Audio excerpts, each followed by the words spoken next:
Hello, my name's Jillian Mitchell and I'm a Chartered Architect and a Director at Lomas & Mitchell Architects. We've been designing low energy, healthy and beautiful homes for over 30 years now and working with clients just like you to achieve your dream home. I'm a member of the Royal Institute of British Architects and indeed our practice is a Chartered Architect's practice. And that means that we have to achieve certain quality standards and carry appropriate indemnity insurance. And that gives you as clients peace of mind for the services that we work with you on. In this masterclass, we're going to be looking at the brief and the role of the brief in your project, how to create it, when it's used, how to keep it going, how it evolves during the project, and how you can use it as a tool so that you can keep on track with your project all the way through and keep in control.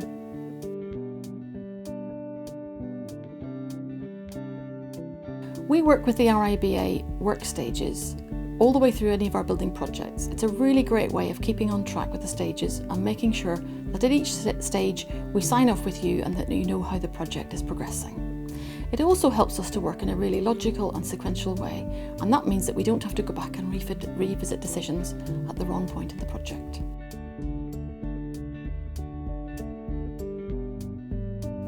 So stage one is feasibility, and this is the very start of your project. Let's imagine you've just appointed us as your architects. We will already have met you once because you will have invited us out to look at your home, to talk to you about what you're trying to achieve, and we will have given you a written services and fee proposal. And from that, you will then be able to make your choice. So let's assume we've been appointed. When we come out and we start all over again, and we say, tell us what you need and tell us what you want to achieve. I'm going to use this example project to illustrate the process that we go through so that you know what's going to happen when you meet your architects and to allow you to do some advanced preparation. And all the way through this masterclass, I'm going to be giving you homework, which you'll see on the download at the end. So at each stage, you know what we're likely to talk to you about and at what level of detail, so you can be really prepared. There's quite a lot of homework. You are warned.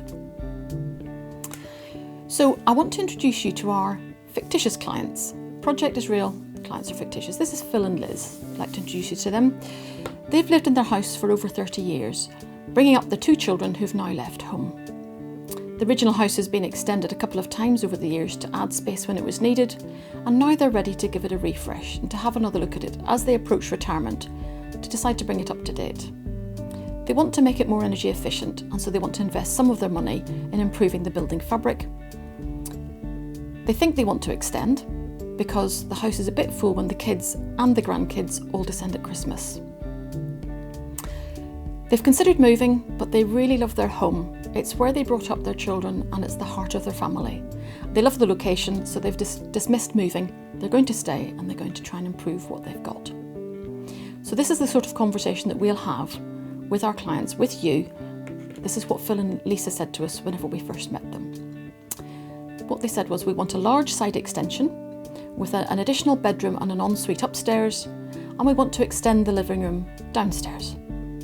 So as the conversation progresses, we ask them to explain in a little bit more detail what it is they're trying to achieve. So they explained to us they need an extra bedroom because it's such a squash when the kids come home at Christmas. They want an ensuite because they can't see how to create a family bathroom. The teenagers seem to spend lots of time in the bathroom, so they need extra space, but they can't see how to access it from the landing, so they've asked us for an ensuite. And because the extra space beneath the new bedroom is hard to access from the hall downstairs, they've suggested that they'll make the lounge bigger, and at Christmas that'll be more comfortable. Now we immediately spot two main assumptions that Phil and Lisa have made. And the first is that they can't have a bathroom off the landing upstairs, and the second is that the downstairs space is making the living room bigger, but it isn't specifically what they need. And that makes us start to think, right, we need to explore that further. We're going to question that one further. As we're walking around the house with Phil and Lisa, we're exploring all the rooms individually, what they're used for, how they work, where they don't work quite so well. And out of that, we often find what we call hidden issues, things that haven't been mentioned right at the beginning, but which seem to be important, or which we just take note of because we think we might be able to help them with as we work through the designs later on. So what we discover on our tour around Phil and Lisa's house is that they really want a porch where they come back from a walk where it's been wet, so they've got muddy boots, they've got muddy dogs, they might have muddy kids, and they want somewhere to hang those wet coats before they come into the house, but because they can't see where to fit it in, they've not mentioned it. We discovered that Lisa loves sewing, But the evidence is that she uses the dining room table and she has to clear away at every mealtime, and that seems to be a bit of an issue for her as well. But she hasn't mentioned it because she seemed to be managing quite well. She hasn't really thought about it. Phil would really like a second reception room because at Christmas, when it's really busy, he finds it just a bit too noisy and sometimes he likes to escape. So there we found some issues that weren't mentioned in the brief, but we've managed to tease those out in our conversations as we walk around the house. So we've also made some interpretations. Our work at stage 1 does not involve designing anything. We haven't yet picked up a pencil and looked at how we can design. We're really fact-finding and trying to work out what the house needs. After we've done the walk around with you and looked at the hidden issues, found some of those, we'll do some site analysis work. We'll be interested to see the orientation of the property, the boundaries, whether there are any overlooking issues with neighbours. We'll be looking at planning policy to see whether the building's listed, is it in a conservation area, whether there are any restrictive covenants that we need to be aware of that might prevent you from extending. We'll want to know, is the property freehold or leasehold? And all of these things help to inform the brief that we're going to start writing. So some of the other interpretations that we've made as we've walked around aren't expressed at the beginning, but the things that we found out that we want to keep in mind as we're designing later on. We've seen that the house has already been extended and it's got a good amount of space, but the circulation flows don't work particularly well. And some of the structural alterations have meant that there are parts of walls that have been left which divide the rooms. They stop them from feeling like one, so we've noted those. We've discovered that the rear garden is absolutely lovely and that Phil and Lisa both enjoy gardening, but you can't really see the garden very well from inside and the access to it is not great, so it's actually underused. It's an underused resource. Lisa mentions that she'd like some additional pantry storage, and she actually doesn't like being separated from her guests when she's finishing off dinner when her friends come for entertainment. But she hasn't mentioned it because a friend has told her extending her kitchen's really expensive. In fact, she hasn't even mentioned it to Phil, so it only comes up in passing when we're looking at the storage cupboard and discovered that's where some of her pantry storage is located. We've also discovered as we've walked around the house that the roof space is quite generous. So there's a lot of additional material that we've found. So from that, we can then start to create the brief. And my first thing I'd like to say to you is, please don't feel that as a client you have to write the brief, that you have to be able to provide us with a polished, completed document with lots of detail, and that somehow we'll be judging you because you haven't known what you want. Quite the opposite. It can be really dangerous to make assumptions and to leave things out, and hopefully, as you've seen from Phil and Lisa's house, by talking to you at length over several visits, we've discovered quite a lot of extra information, and that's going to make this stage 1 brief a much richer document. So Phil and Lisa started off saying they wanted a 2-storey side extension with a bedroom and an ensuite upstairs and a bigger lounge downstairs. And we've now expanded that out, and we now say they want an additional bedroom, they want an additional bathroom. Lisa would like somewhere to sew where she doesn't have to pack away her projects at every mealtime. They want better access to the garden and views out. They want better communication between the kitchen and the other spaces in the house. They might want a second reception room, and if we can fit one in, they'd like a porch. And that's a much richer document than if we'd simply recorded what they asked for at the beginning. And that's why that initial briefing stage is so very important.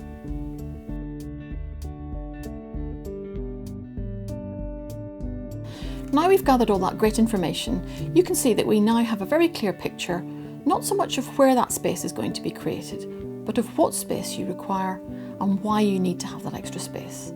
And now we get to do the bit that architects really love, and that is we pick up the pencil and we start designing. And there are 2 work stages, which are concerned with design, stage 2 and stage 3, the concept design and the more developed design. And at the end of stage 3, we'll be ready to submit a planning application. So you've got your outline brief and we've agreed that between us, and it's given you a really good sense that actually we've listened to what you've said and we've understood what you're trying to achieve, and we've helped you and added value to that already. And so we're starting to build trust between us, and that's a really important thing in a project, because generally trust is actually something that you earn, and we can't wait until the final coat of paint has dried and you've moved back in and hung your pictures for you to trust us. So we try to build that in really early on, and that first briefing stage is really important. What we'll then start to do with the concept designs is we'll draw up Phil and Lisa's 2-storey side extension. We'll draw up what you've asked us to do so that you can see back what it is you've asked for. But we'll also be providing you with options. We'll not assume that your solution is right. It may well be, and if it is, that's great, but we will explore other options and we'll ask you to consider them so that you can discount them, so that you know you've explored everything as fully as you possibly can. I always say to my clients, when the project's finished and you have a housewarming party, there's always one friend, and there is always one friend who turns up and says, "Did you not think about doing this?" And I want you to be able to say, "Yes, we did, but we didn't do it because." That's what this is all about. So when we provide you with those options, what we ask you to do is to consider the daily tasks that you do in your home and to test those options to say, do they work for this task? So it could be bringing in the shopping. It could be having friends round for dinner. It could be the family coming at half term to stay, or indeed it could be that big Christmas where everybody descends all at once. Test out those options and write a list of the things that work and the things that don't work so well, and that will help inform us for the next iteration of those options. And the next big thing that we really need to work together hard to understand is one of the hardest, and that is your taste. What style do you like? So if you say, Jillian, we really like period properties, I'm going to say to you, great, what period? Is it medieval? Is it Victorian? Is it 1970s? They're all very distinct aesthetic periods, and they're all period properties, but they're all really, really different.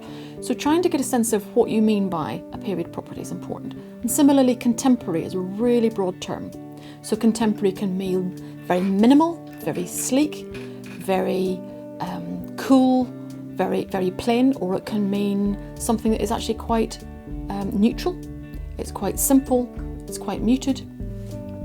So one thing we ask you to do is to look at magazines, start a scrapbook and keep images of things that you like and things that you don't like, and make notes as to why you do and don't like, why you've included an image in your scrapbook.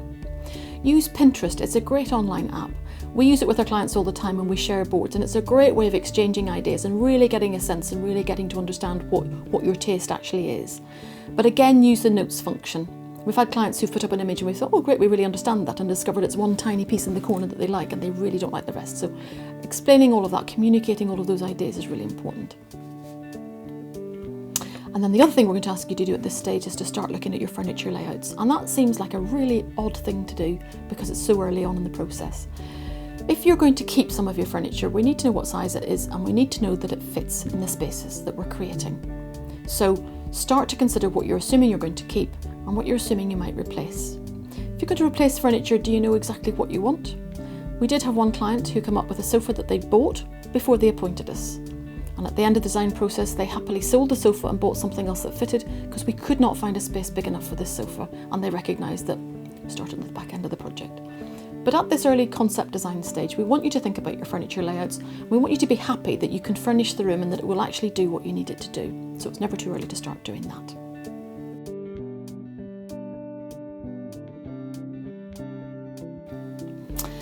Once we've decided on the option that you prefer, it won't be perfect, but we'll start on that one and we'll take it to the develop design stage. And this is when we'll start to tweak rather than completely change. So the overall form of the building will be sorted out, the overall massing and size will be sorted out, and we'll be looking at some of the fine tuning, some of the spaces inside, whether we've got built-in bookcases or whether we need to move doors so things flow much better. What are we remodelling inside the house if indeed you're staying? Or what do you need to achieve in your new house if it's going to be a new home? The brief at this point has developed a bit from stage one. So we've added detail as we've gone through the options. We've made notes of things you said you like and you don't like. We've recorded your choice of furniture and we've recorded your preferred styles. And at this stage three, as we get towards the end of stage three, we both need to look at the brief and we both need to check, has there been what we call scope creep? And that is where you get really enthusiastic about how wonderful the designs are turning out to be. And you say, could we just make this a bit bigger? Could we just push this back a bit? And suddenly a room that's 20 square metres becomes 25 square metres, 30 square metres, 40 square metres. And suddenly this building's got really quite big, and it's what we call it breathed out. And so towards the end of stage three, we like to let it breathe back in again and do a sanity check. What have we included that we don't need? What have we forgotten that was a priority? And have we got the size about right to balance with the budget that you said you want to spend? Finally, for stage three, we'll be looking to make a planning submission, so we need to look at the materials outside and the colour choices that you might be making. Some of those you can defer to later in the process, but we'll want to know, is it going to be stone? Is it going to be brick? Is it going to be rendered? If you know the colour immediately, that's great. If you don't, we'll do that bit later on. But it's starting to look at the outside and what the overall look and feel will be. now we're going to say we've got planning approval. Woohoo! That's quite a big milestone. And now we're going to take that brief and we're going to develop it into something completely different.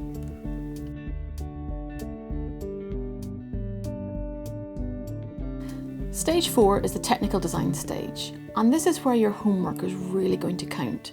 And you're going to have to devote quite a lot of time to this stage of the project. And I'm now going to go back to Phil and Lisa's house and explain to you what I mean by that. Phil and Lisa wanted an ensuite, and we were able in our designs to actually create a bathroom that had access off the hallway. They said that at stage 3, we want a WC, a wash hand basin and a shower. And now at stage 4, we've got to the point where we need to know a lot more detail about those fixtures and fittings. I'm going to go through those with you so you can see just how much homework you're going to have to do. So let's look at the WC. Do you want one that is a close couple to WC? Do you want back to the wall? Do you want floor standing? Do you want a seat and a cover, or just a seat? Are there particular flush options that you want to have? What's your preference? We'll need a manufacturer and a model and a colour for each of those decisions that you make. The wash hand basin, manufacturer and model and colour. The taps, do you want a mixer tap? Do you want a pair of taps? Manufacturer, model, colour. The waste, do you want a chain and a plug? Do you want a pop-up waste? You get the drift. Manufacturer, model, colour. Shower, you've got the shower tray, you've got the shower attachments itself, you've got a shower screen, you have the walls inside the shower. If they're ceramic tile, you're going to have to choose tiles, choose the colours, choose the grout colours to match. If they are a sheet material, you're going to have to choose the manufacturer and the colour for that as well. What's going to go on the floor of the shower room? You're going to have ceramic tiles, back again to colours, grout. Are you going to have a laminate floor, a vinyl floor of some sort, manufacturer and colour choice? What are you going to have on the walls in the rest of the shower room? Are you just going to have a tile splashback behind the wash hand basin? How wide is it going to be? How tall is that going to be? Or are you going to have fully tiled walls in the rest of the room as well? Lighting. You need task lighting in the shower. You'll probably want some good lighting around the mirror. Is it actually an illuminated mirror? We'll need to know that so that the electrician can make power sockets available for when that's installed. We'll need to know what size it is. We'll need to know what manufacturer it is, who's made it. Are there any other fittings you'd like in that room? Do you want shaver sockets? Do you want sockets for your electric toothbrushes to be charged? A towel rail? Storage cupboard for your towels? Do you want Wi-Fi? Do you want a sound system in there? You can see how many decisions are associated with one small room in a house. And then if you multiply that room by the number of spaces we've created, and then you add in all the external works and landscaping you're going to be doing, there are an enormous number of decisions to be made during this technical phase. And if you're not careful and if you leave too many of them to the last minute, you become overwhelmed. And you get what one of my clients called design fatigue. You get fed up making decisions, so you just make a decision to get it go away. And it's often at the end of a project when you need to be making really quality decisions about the things that will make a difference to the detailing and the success of your project. So we always help you, using the brief as a toolkit, to make decisions. So stages 2 and 3, Phil and Lisa were able to say, we want a WC, a wash hand basin and a shower. In stage 4, they'd gone to the bathroom suppliers, they'd chosen out the fixtures, they started to tell us about floor and wall coverings, and so the decisions were being made regularly, sequentially and logically. So by the time we came to take the brief and transfer it into the technical document, which is a specification, we had a lot of information and they only had to make some minor decisions to finish that document off. That document's really important because it's used to get detailed quotations from your builder. It's also used to apply for building regulation approval, but the more detailed you want your quotation from your builder to be, the more detail we need to put in at the tender stage, and that's where in stage 4 we need all that information, all those decisions that we've asked you to make. They all come to fruition at this point and you'll get a much more detailed quotation because you've put in the homework and the legwork before we get to that point.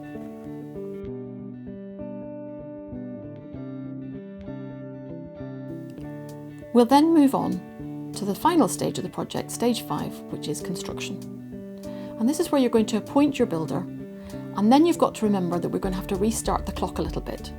So by this stage, we will have been working together for several months, possibly 18 months, possibly 2 years. It really depends on the complexity of your project. And in some respects, it depends on how long it takes you to make your decisions about what you want the look and feel to be. But we will have been working together for some months.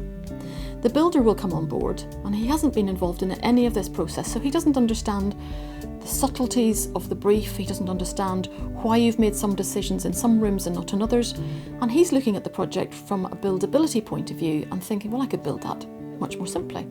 But actually the thing he's looking at is something that's really critically important. It's a window that we've created that gives you a very specific view of a part of the garden that you've not been able to see up until now. So when you've appointed your builder, and we've started at stage 5, we suggest that you share the brief with them, as well as those technical documents, and we go through that brief so that the builder gets up to speed as quickly as possible and understands the nuances of the project and doesn't dismiss them and forget about them, because he wasn't really involved with those at the start. The builder will ask you questions, even if the information is on the drawings or in the specification. He's trying to fact find as quickly as he can. Don't be tempted to make new decisions. If you've already made them, we stick with those unless there's a reason why you want to change. So at this stage, I'm really expecting the decisions you to make would be something like the electrician's asked you where exactly you want some sockets and some light switches in a room. You've already said on the technical drawings that you want 6 sockets in a room, say. What I'm expecting you to do at stage 5 is to say, no, that one needs to be left a bit or right a bit, not, I'd like to add another 6. So your decision making becomes much more refined and much more fine-tuned, and you should be making fewer decisions, but they will be more tiring decisions, because you will now be seeing the project come to fruition. You'll now be spending quite a lot of your budget because you'll be paying the builder, and you'll be watching that budget disappear at a disproportionate rate with the way the project emerges. So you'll be feeling a little bit anxious. So we want to try and reduce the number of decisions you have to make that are too big, so that you've got time to think and to watch the project as it evolves and as it grows. So there you have it. That's your brief. That's you working through your project and using that brief as a really useful tool. I would start at the beginning where I said, don't be tempted to write the brief yourself. Let us write the brief. Tell us what you need. We'll reflect it back to you. You'll know, and you'll be able to start trusting us that we have listened and we have understood. And then help us by doing your homework during that project and making sure that we don't forget anything that we included at the beginning, that after 18 months has kind of slipped by. Use it as a tool to measure progress and to make sure that we've not forgotten anything when we get towards the end. And then use it to help the builder get up to speed too. Give him the best picture you possibly can, so he has the best chance of saying, I know exactly what you want. I can help you deliver it to that quality. So there you have it. That's your masterclass in briefing. We've included some useful downloads here for you. I've written a guide that goes along with this. It's got some further information, and it also tells you how we helped Phil and Lisa actually design their project and what they ended up with. There just simply wasn't time to explain that to you today. And we've given you a link to the RIBA we mentioned at the beginning, so you can find all those additional resources. Thank you.